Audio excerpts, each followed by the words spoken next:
The Ink and Paint Club podcast is intended for mature audiences. These guys can't go about like 3 seconds without saying a swear, so, listener discretion is advised. Before we start, I have to ask this because I can't remember. Was Kentaro the one that ripped Jack's arms off in the last one, or was that Goro? That was Goro. That was Goro. I thought so. There's more than one type of Shokan, JD. They don't all look I alike. know, I just couldn't remember because the fucking way that Kentaro was like, I wonder if your robot arms break as easy as the flesh ones. And I'm like, that seemed to me like, oh wait, maybe Kentaro was the one that did it, because that seems like an overly familiar line. He looks like a tiger and Goro does not. I'm just saying, it has been a year and a half since I've seen that, and I watch a lot of things. I can't remember which four-armed man ripped Jax's arms off. Racist. It's true. You're listening to the Ink and Paint Club podcast, a proud member of the Geekly Grind Podcast Network. Alright, fellow combatants, welcome to the Ink and Paint Club podcast. My name is JD, and joining me is... hold on, I gotta plug my ears. Alright, Matt is here. It has begun! There it is. I was actually expecting you to scream Mortal Kombat, but that works. There it is. I was gonna do that. Sorry. Aiden is also here. I'm here. Insert Mortal Kombat quote. You should have gone with get over here and listen to this podcast. Anyway, we are here to talk about the latest Mortal Kombat animated movie, which is a sequel to Mortal Kombat Legends Scorpion's Revenge. We are talking about Mortal Kombat Legends Battle of the Realms, which I feel is a more appropriate title for this movie rather than like what the last one was called when it was Scorpion's Revenge, and I feel like Scorpion was like hardly in that movie, but... That's not true at all. That's not true. I don't know. We already reviewed that movie. Go listen to it. I'm sure I contradict myself constantly. Well, yeah, as a disclaimer, JD did not rewatch the other movie before this one. I mean, Aiden just sure did, didn't. so... I was confused about many things watching this movie because I don't have a good memory. Well, before we get into this one proper, I did want to bring it up because earlier in the year, the last Mortal Kombat thing that we covered was The Journey Begins, and that was just before that was just before the new live action movie came out, and I was talking about how excited I was for that one back then, but now I would like to just touch on it a little bit. Did either of you guys watch the new live action movie? I sure saw did. it live in theaters. I watched it on HBO. Okay, so what did you guys think about it? It was okay. I had a really fun time. As a Mortal Kombat fan, and as someone who's played the games, I love the callbacks to various other characters, and little, touches. Obviously everyone's doing their special moves, but I really love the touches of, characters doing, combo strings. Kung Lao's doing, a combo string in the movie that he has in, Mortal Kombat 11. Yeah. Which, I think that's a really cool little extra touch that, I think made the movie a lot of fun, but... Overall, it was okay. Yeah. It's definitely set up for a better sequel. Yeah, no, I felt that... I wonder if it's actually going to happen. Probably. I mean, Warner Brothers... Mortal Kombat is still very profitable for Warner Brothers. I think that movie still sold pretty well, I believe, but... Yeah, no, I definitely agree. I felt it was a very good setup movie. There was a lot of things in the movie I liked, and there was some things in there that I didn't quite jive with, but at the very least, it was better than Mortal Kombat Annihilation, which was the last theatrically released Mortal Kombat to come out before that one. Hey guys, do you remember when Reptile was an actual lizard man? Yeah. Sometimes he is, and sometimes he isn't. Sometimes he's closer to literally a fucking raptor man.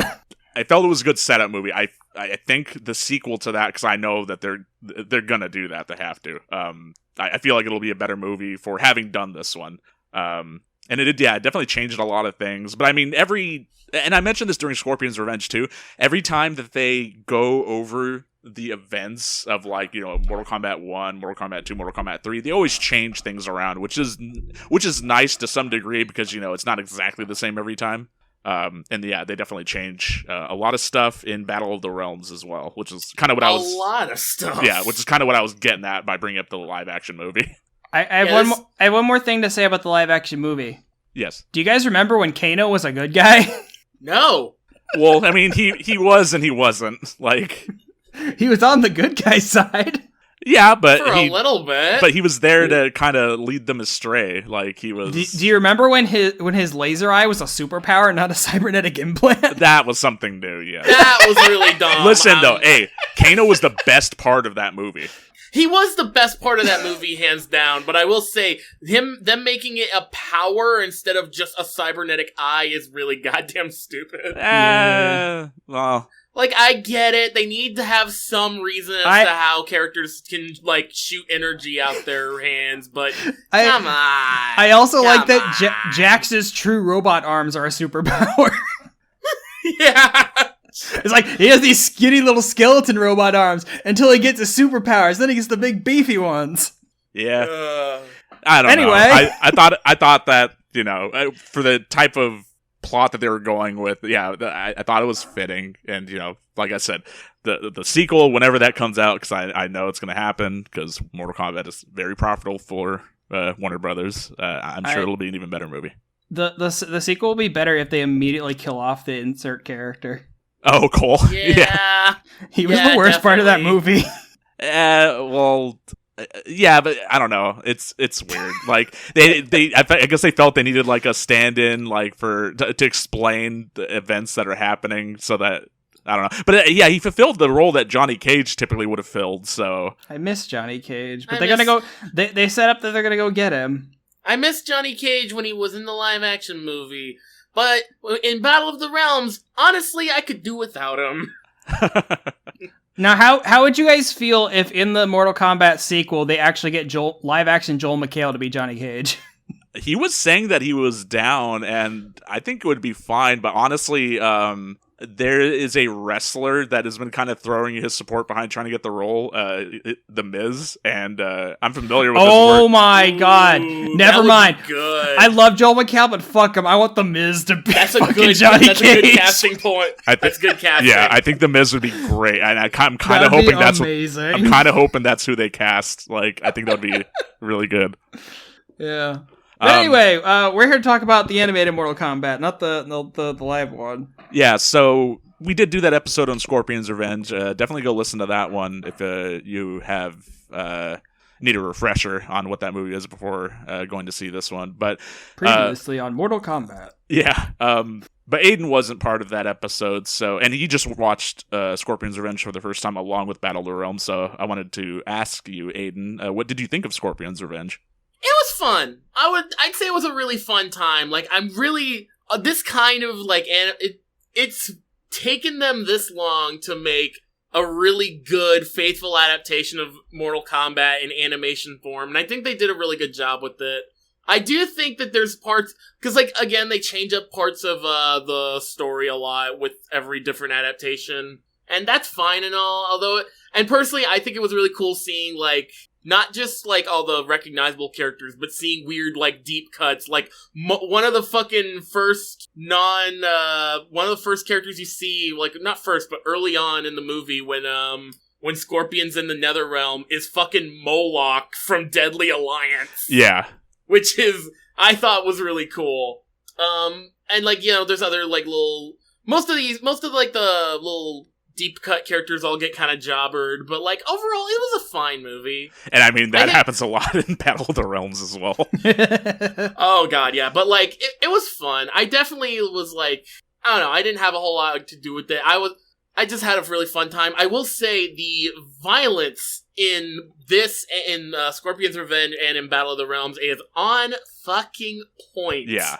Like, all of the various X-ray moves they throw in is just that added little, like, adds that little touch of brutality to every, like, move they do. I need to ask something really quick, because I don't really remember, like, the exact details of the last movie.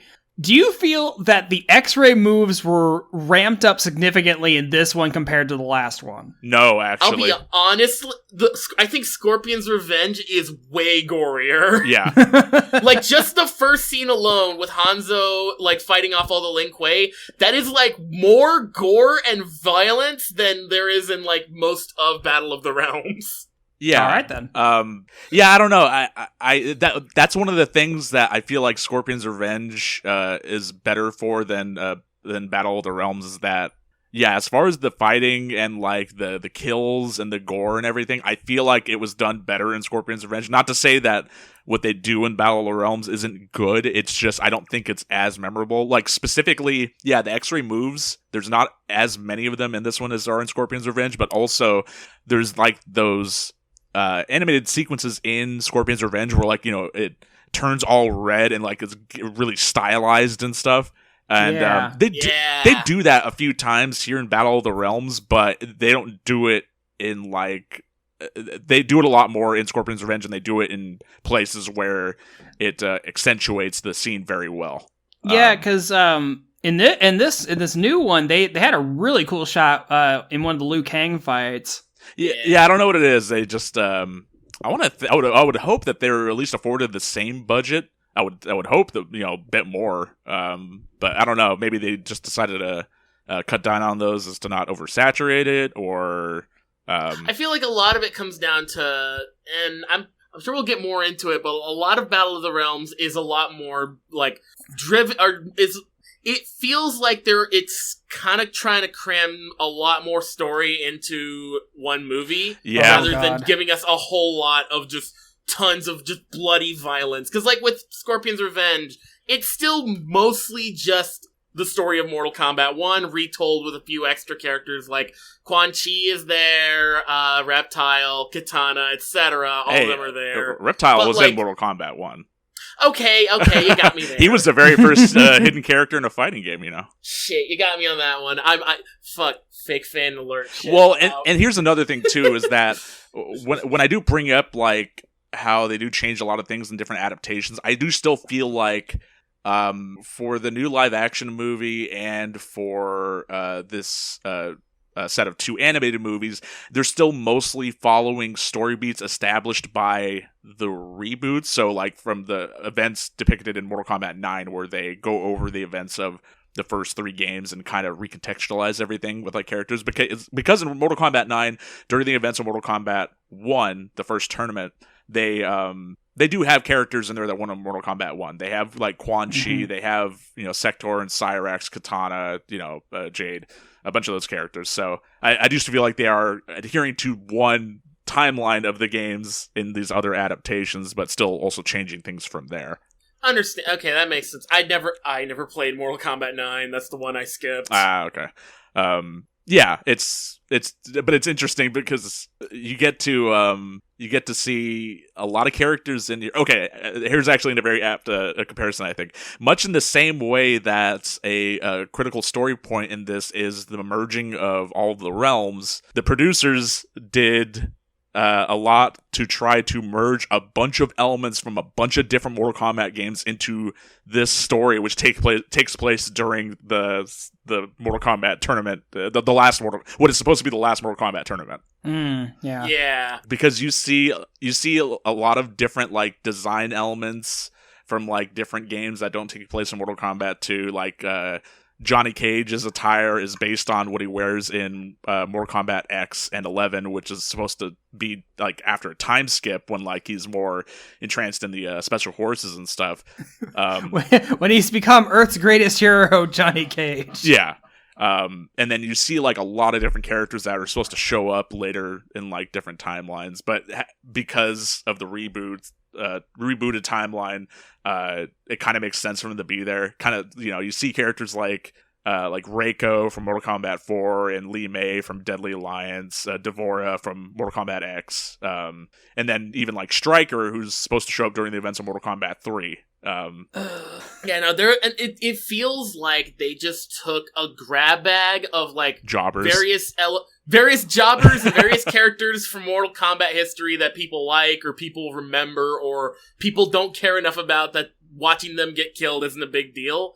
And then they just kind of tossed them all together and see if they could make it work into a story. Because a lot of this movie just feels like they're cramming everything they possibly could into this one movie, and it's kind of exhausting after a while. Yeah, and it's not even down to just character choice. It is actually very specific little beats here and there. Like, yeah, because like the general plot, the plot of this movie, there's two plots of this movie, and both of them feel like they could have been full movies in their own right. Please, but, thank you.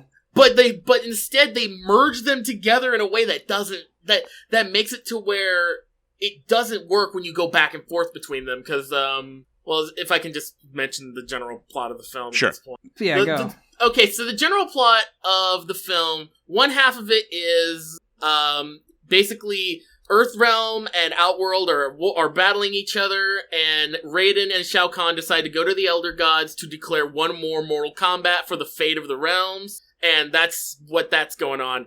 Meanwhile, Scorpion is being chased after Shinnok and the cyborgs of the Lin Kuei, because he has a fucking, what is it, the Kami Dogu? No. Like, so he has, Shinnok's amulet is tied to his soul, and they need that amulet to open a temple which contains the last Kami Dogu. Shinnok already has all the other ones, and he needs the last one to summon the one being.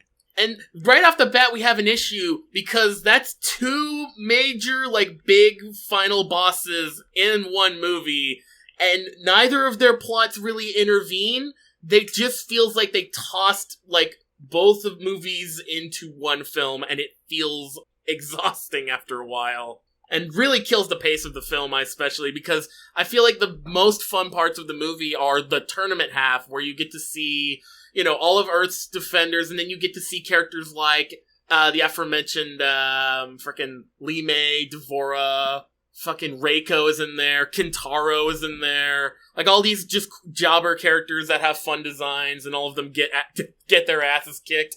Except for D'Vorah, she gets one win, because D'Vorah's the one cool new jobber that they've introduced. Well, no, and see, that's the she thing. Punches Johnny Cage in the nuts.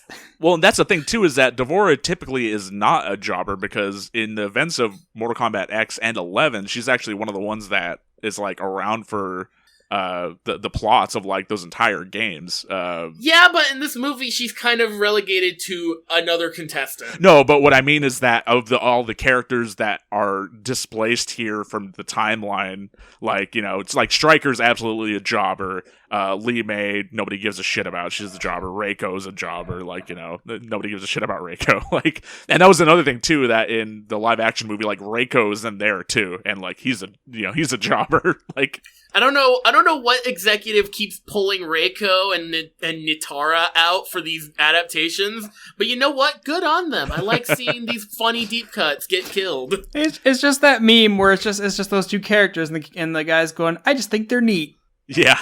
Well, they are neat. Well, and yeah, it's just one of those things where, like, you know, it's a fun it's fun for people who, like, recognize the characters, and it's going to mean a lot more to them to see characters that they know have fatalities performed on them than just random goons or something. Sure. Yeah. Like, yeah, definitely. Yeah, like, I understand the thought process of putting them in there, and honestly, yeah, like, it doesn't really matter as long as they keep to certain, you know, story beats and stuff, which, again, this one, mostly towards the end of the movie, like the last, like, 20 minutes, 30 minutes, like, you know, they throw a ton of shit at you from, like, a bunch of different games.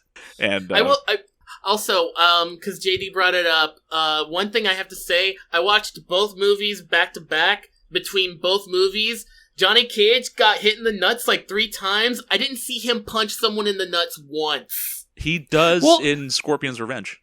I might have missed it. Yeah. Yeah, because it was even weird, because, like, when D'Vorah punches him in the nuts, he's like, hey, that's usually my move. Yeah. No, he does it near the ending of Scorpion's Revenge. He gets the one in. Oh, yeah. Wow. But yeah, Sonya is usually the one inflicting testicular torture on Johnny. So this is another thing I need a refresher on the last movie. Did Johnny get his weird green powers last time, or is that new to this movie? Okay, so they didn't do anything with his green energy in Scorpion's Revenge. And you do finally get to see him do, like, the shadow kicks and stuff in this one, like, I think 2 or 3 times, but they do not explain it. And and this was another thing, too, is that, so they took, obviously this is going to be filled with spoilers and stuff, so if you plan on watching Battle of the Realms, you know, go watch it before listening to this. But in Mortal Kombat X, a lot of the story there was related to, and this is stuff that they took for this ending, too, Shinnok becomes corrupted at the end of Mortal Kombat X and turns into what you see at the end of this movie, what he turns into, like the giant, like horned, demon form and stuff. He turns into that in Mortal Kombat X, but he's not a giant or anything. He's just slightly bigger than he usually is. And the whole bit in Mortal Kombat X, at least at the beginning of Mortal Kombat X, Johnny fights Shinnok, and the implication is that he hasn't been using any of his powers since the rebooted timeline, since the events of Mortal Kombat 1. And the implication being that, he unlocked being able to use his powers at the beginning of Mortal Kombat X, which is explained as like he's a descendant of like a Mediterranean like war gods or something like that.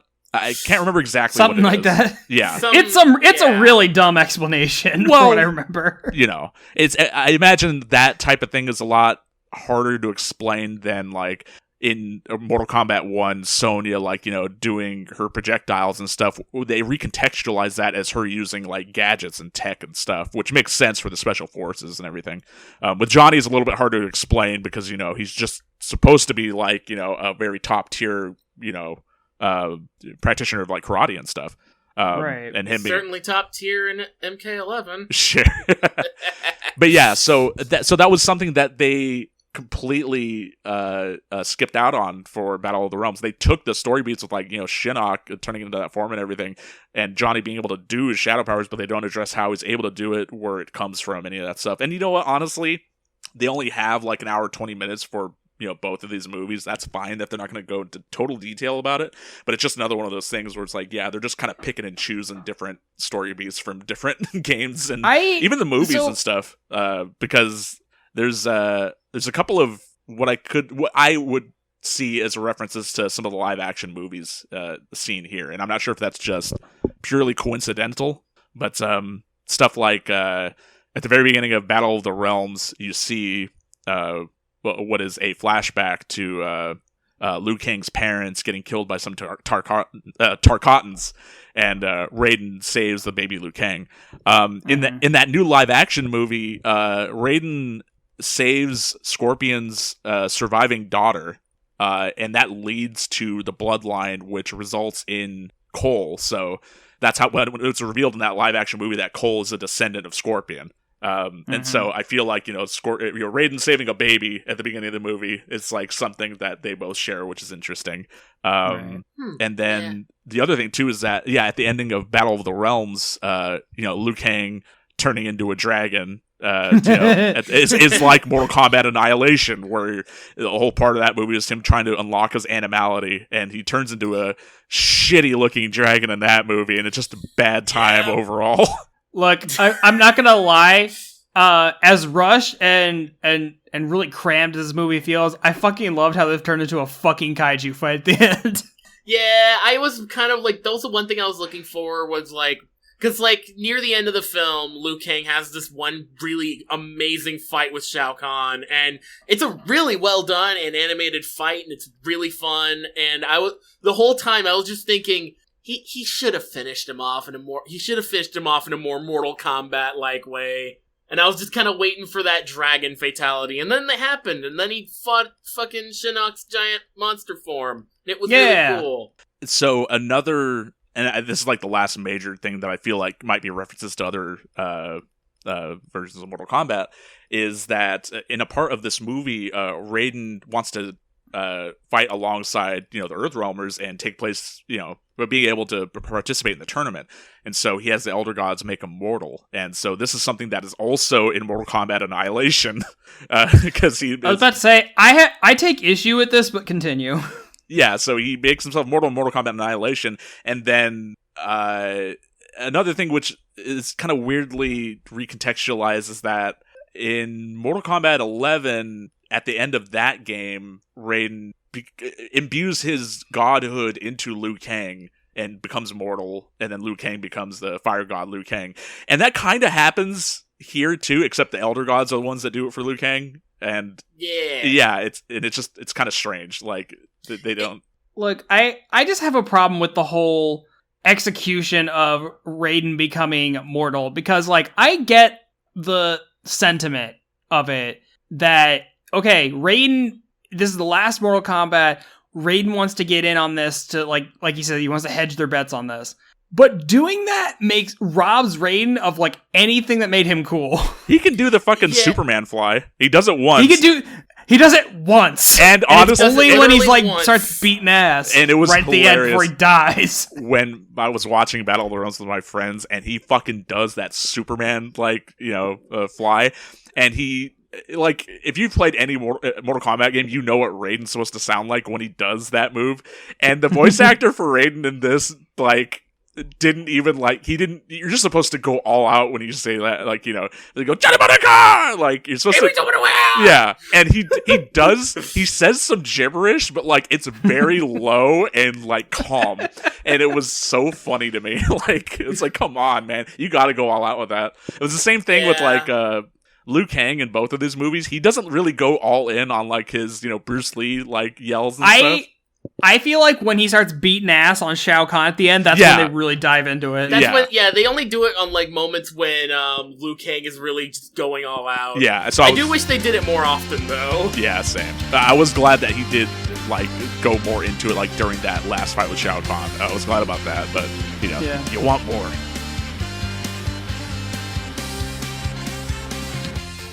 Jeremy Snow here, owner and editor-in-chief of The Geekly Grind. I'm interrupting your awesome, regularly scheduled programming to ensure that you know about our Geekly Grind podcast network, of which this show is a treasured member of. If you haven't had a chance to check out our site, you can do so at www.thegeeklygrind.com, and while you're there, check out the other members of our steadily growing podcast family, including the anime-centric Blake and Spencer Get Jumped, discovering new heroes and comic book keepers with Chris and Lance, exploring the vast universe of geekdom with Geeksploration, or of course appreciating animation's finer details with the Ink and Paint Club. Escape your weekly grind at The Geekly Grind.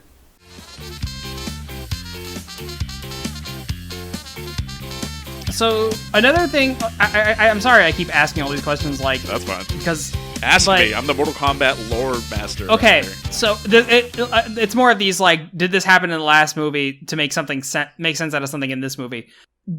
I know that Liu Kang and Katana fight in the first movie. Did they have any kind of relationship development in that? No.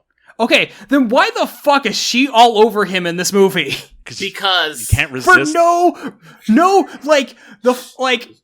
they're like, she's ready to murder him when Johnny Cage goes up to them at the beginning of the movie, but then, like, when Liu Kang gets into the fight with Shao Kahn, he's getting his ass beat, and she starts crying.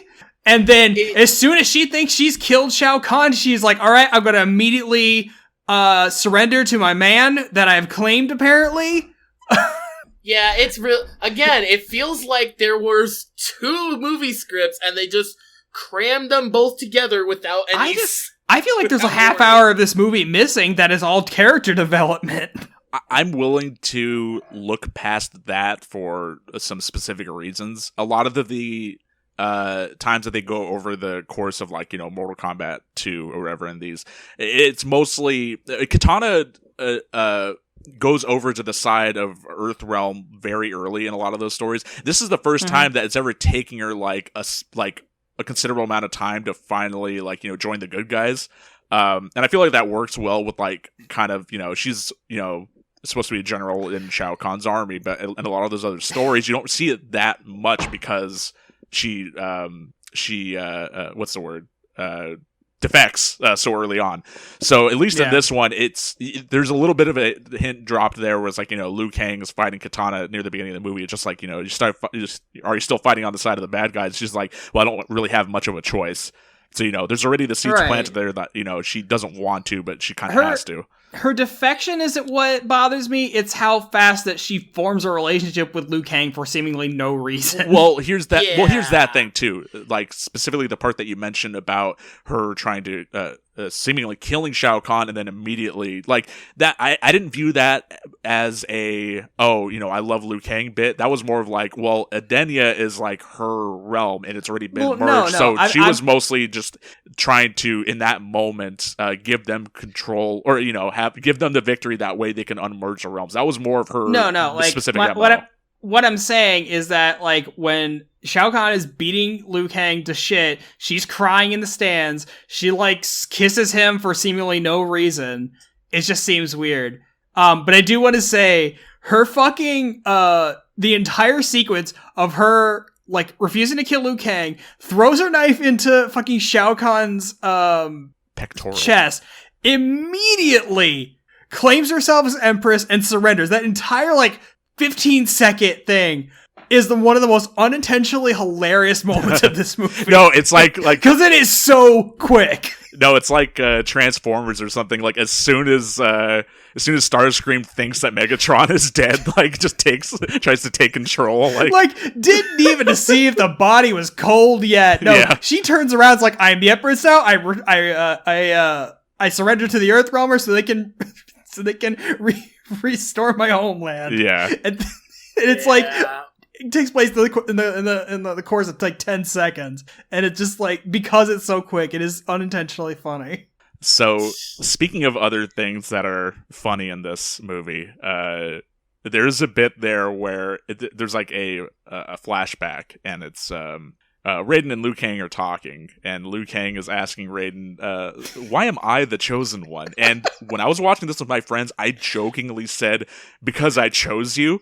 And then Raiden literally said, because I chose you. And I had to fucking pause the movie for like a minute to just take it. I cannot believe they actually did that. Like, what the fuck?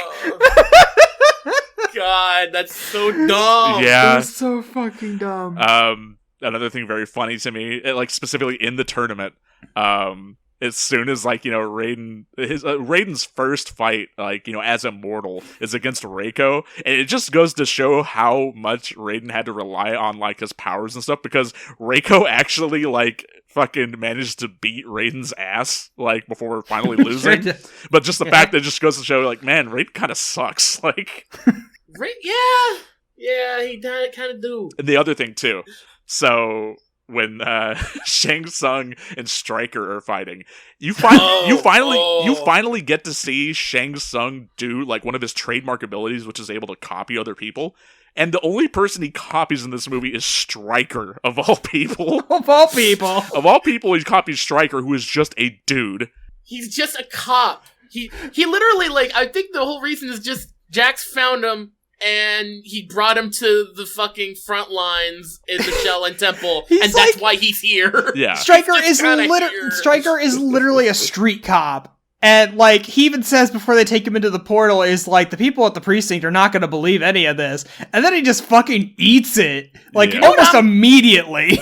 You know what I'm almost disappointed by? Almost every single character from the animated series Defenders of the Realm are here, except Nightwolf. We could have had the whole Defenders of the Realm squad, but we're missing Nightwolf. Where's Nightwolf? There's a lot, actually, like, because of the way, we'll probably talk about this more later, but the way this movie ends, it makes me feel a little disappointed, because, like, there's so many other cool characters. Yeah, because specifically, I'm wondering if they do a third film, where it is going to go. The only thing I can think of is that they're going to do a time skip like they did for, 9 into X. I can only guess the combat kids become, like, the new focus. Because, but even then, the reason why is because they already tied in. Basically, Mortal Kombat 4's like big plot thing was like, with Shinnok and and Quan Chi and stuff, and then they already integrated like a lot of the stuff from X's story, without doing the time skip. And then a lot of Mortal Kombat 3's bit was them, the realms merging, and they already did all that in the ending of this one without even including a lot of characters from Mortal Kombat 3, like you mentioned, Nightwolf, and like, Nightwolf, Sindel's Cabal, not there, Cabal's not there. Sindel, yeah. Melina doesn't show up. Yeah. I know Melina's not in 3, but like she's in fucking 9 and 10 for that matter. Okay, so that's at least the absence of Melina I can kind of rationalize because of how they do the bit with Katana and Shao Kahn here. Shao Kahn now has reasonable explanation for wanting to make a different version of Katana in this. Mm-hmm. And before, like any of the other games, like there's really been no, that I can remember. There's really been no reason for, aside from like okay, well, Katana is my adopted daughter from her parents that I killed and everything. So obviously, I guess you can kind of rationalize like, okay, eventually Katana's probably going to betray me, but she's a very good general, so I will make a clone of her and give her to our cotton DNA because whatever reason. Because we need to give an entire generation of people a new thing to fetishize. Yeah. It honestly shocks me how many people have a boner over Melina, especially with the face mask off. Dude, the teeth are what makes it cool. And that's what scares me about some people. Listen, some people just ain't into it. I call them cowards. Yeah. There we Fair go. enough. There we go, Aiden. The Ink and Paint Club does not kink shame, except when we do. Which is mostly just JD. Yeah. Oh, well, no, I'm Kyle. a prude. Kyle probably would too. Probably. I want to say there is one, because we were talking about funny moments in this movie. I feel like there was a missed opportunity. It is literally one of the last things that happens in the movie, where Fire God Liu Kang comes back down, and Johnny is like, "Is it over?" And then Liu Kang's like, "Not yet." And then he goes back up to space to unmerge the realms and comes back, and then Johnny asks like, "Okay, now is it over?" I thought it would be more hilarious if Johnny asked him that question, Liu Kang just like looks at him, goes up, unmerges the realm, comes back down, and said, "Now it's over." Hold on a second. But anyway, one thing I want to talk about, and I don't know if this bothered you guys as much as it bothered me. I don't like how almost 60% of Sonya's dialogue is repeating the phrase, "He's not my boyfriend." Yeah. Yeah, 60% of her dialogue should be her yelling "Combat Time." She needs to say it once. Just once. Man, fuck you. I was hoping, I was like, she didn't do it at all in Scorpion's Revenge. Maybe she'll do it in Battle of the Realms, like, just once. Throw us a bone. Maybe if they make a third movie, they'll finally let her say "Combat Time." Sign of my petition, let Sonya say "Combat Time." But, like, I just feel like Sonya's character is, like, it's so weird in this one, because it's like, Johnny is hitting on her, that I understand, because, like, that's just who Johnny is. But the fact that she is defending her, having to defend herself from Johnny's advances to other people for the whole time, I don't like that her motivation for beating the shit out of Devora is because Devora called Johnny her boyfriend. And then her entirely out of character moment at the end where she bends Johnny backwards to kiss him, like, that is not at all Sonya's style. Sonya, out of everyone in this movie, feels like she was written the most, like, out of character, which is odd, because I don't remember much of Sonya's character in the first place. That's what I was going to say, was that Sonya's character is just kind of being a soldier. She doesn't have much else going on aside from her relationship with Johnny Cage, so it reasons to believe that they would want to play that aspect up here. So I mean, to be fair, she was made during a time when, like, when female fighting game characters were, you're the token female.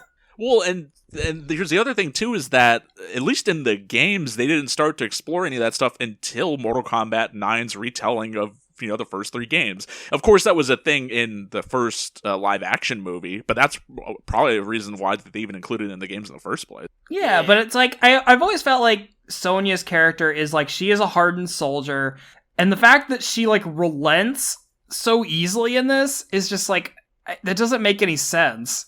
I was just glad she is not voiced by Ronda Rousey in these. Yeah. I will say one, I don't remember what her name is, but Katana's voice actress in this movie is... That's Grey Delisle. It's Grey Delisle, and she's just doing the Azula voice. Yeah. Okay, I can't unhear it, because... Okay, I was gonna ask, does anyone think that Katana's design in this looks like Azula anyway? Yes, she looks like Azula just a bit. It's a little bizarre. She's got the top knot, she has the 2 bangs coming down her face. It's she even has like the same kind of like sharp jaw type deal. Yeah. It's Azula with baggier pants. Yeah. Although it's funny that you brought up Avatar, because I had made that comment when I was watching this with my friends at the end of the movie when corrupted Shinnok, he's still corrupted, but like he shrinks in size, and then like Fire God Liu Kang is like looking over him, like, all glowing red and stuff, and it just made a remark like, okay, and now he takes away his bending. Well, it's like actually funny. Bending of Last Airbender. It's kind of funny we mentioned that because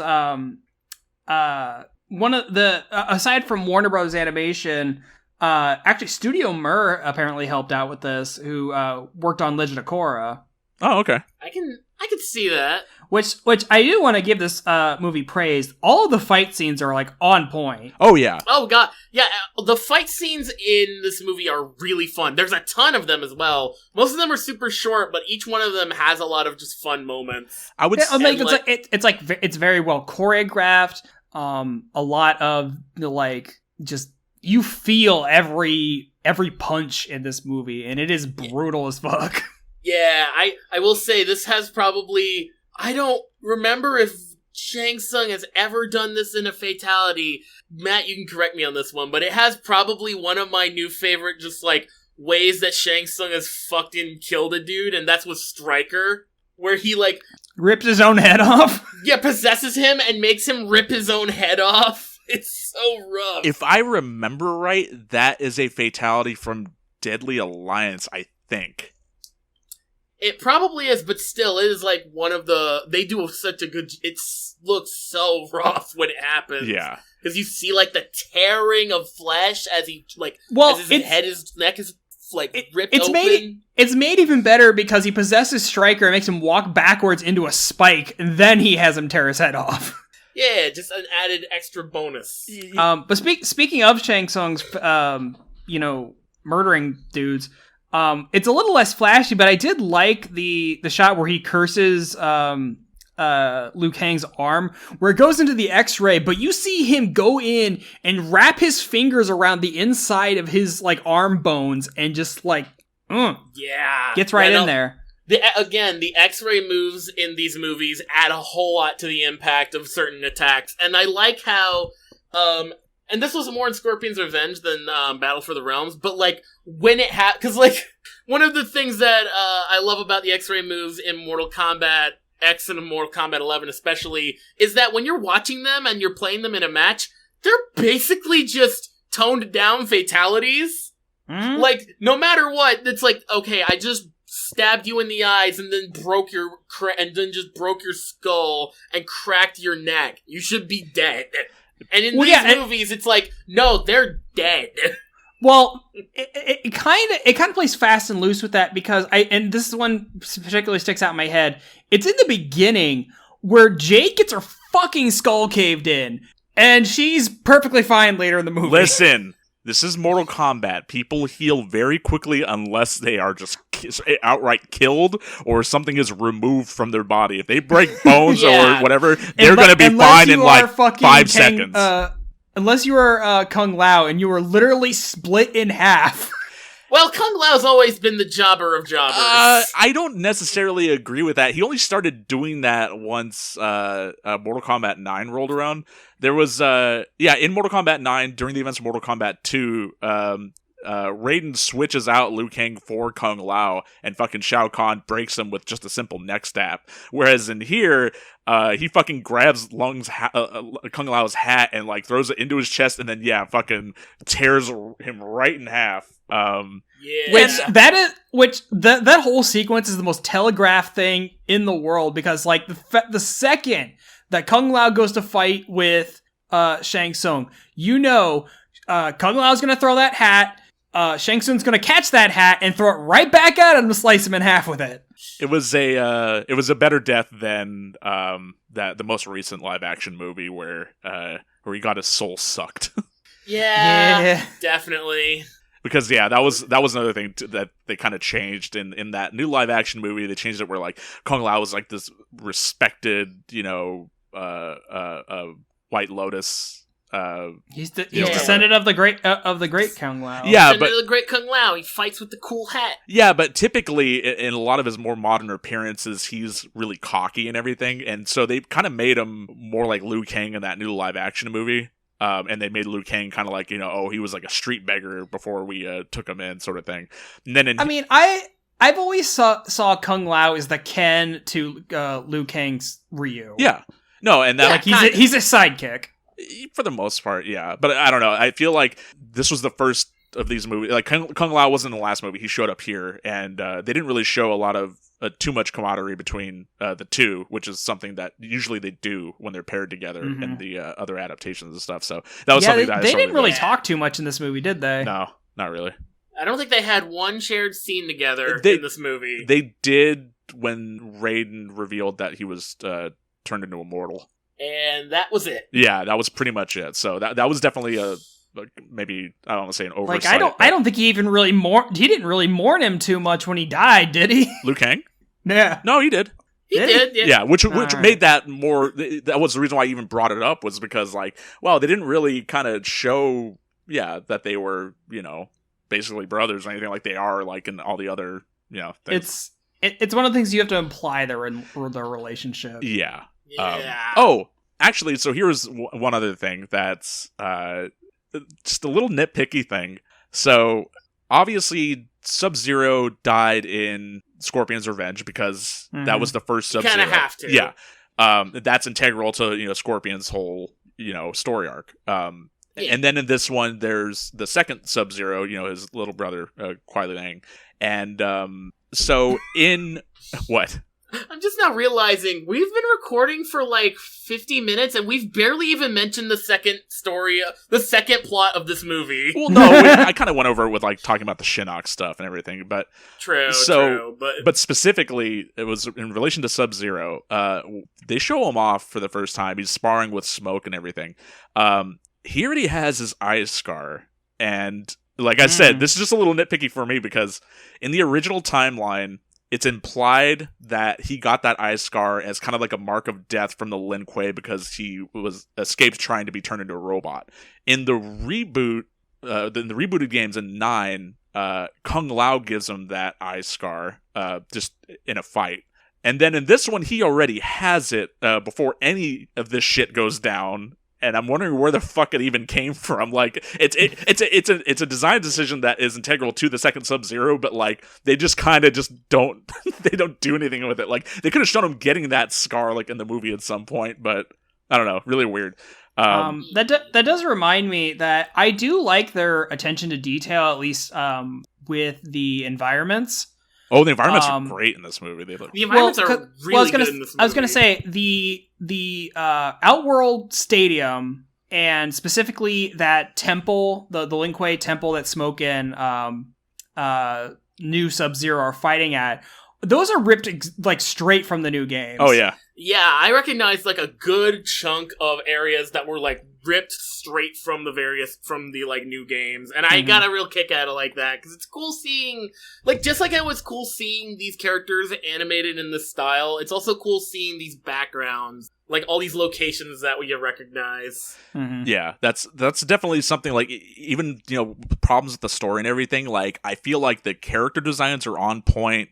The environments are on point. All the fighting and gore is all great and everything. Like I said, I don't think it's as memorable as Scorpion's Revenge, but there's still some really good stuff in here. But yeah, I just feel like as a general product, Battle of the Realms is just slightly lacking in comparison to Scorpion's Revenge. Yeah, I definitely agree. I think Scorpion's Revenge, when I was watching it, was a much more fun and entertaining time than this one. I feel like it tries to cram too much in, and what it manages to cram in kind of contradicts other parts of it, and it feels like there's just two movies going on at once, and both plots kind of end up coming off half-baked. Yeah. Just a little bit. Yeah. Something I did want to mention, because I think we talked about it in the last review we did for this about the art style, about how there's a lot of heavy blacks used in the characters. And it's weird to me. Obviously, it's all made by Warner Brothers, but I think it's interesting that style is actually not exclusive to these Mortal Kombat movies. Because for whatever reason, the last string of DC movies all have this like heavy outlines, deep black shading art styles. I think it works because it kind of gives like both of these. It kind of gives it like a 90s comic book vibe to it almost. Yeah. Well, no, the reason I bring it up is just because there's they've done it in a couple movies now, but they just released a trailer they're making a animated movie based on that Injustice game. Oh yeah, and it kind of clicked back with me that like, oh shit, they're also using that like heavy black shading style that they do in Mortal Kombat, and then it kind of kicked back in my head like, oh wait, they've actually been doing that for the last couple DC movies. At least in the Injustice one, it makes sense because, you know, the Mortal Kombat devs and NetherRealm Studio do the Injustice games. Exactly, yeah. So I agree with you, Aiden. I do kind of like it because it kind of gives you that more comic booky style. Yeah. No, it's a great fit. It looks great. Yeah, I like it. It fits. Yeah. I guess we would be remiss if we did not mention the elephant in the room. Yeah. So time to talk about him. So Warner Brothers went ahead and just made a meme canon, I guess. This is the second meme they've made canon in this year alone. Yeah. Because, like, in fucking, like, twice. They did twice with Big Chungus. One in a Looney Tunes mobile game and another in Space Jam 2. And now, here in Battle of the Realms, before you even start the movie, you get Ultra Instinct Shaggy sending Scorpion to the Netherrealm.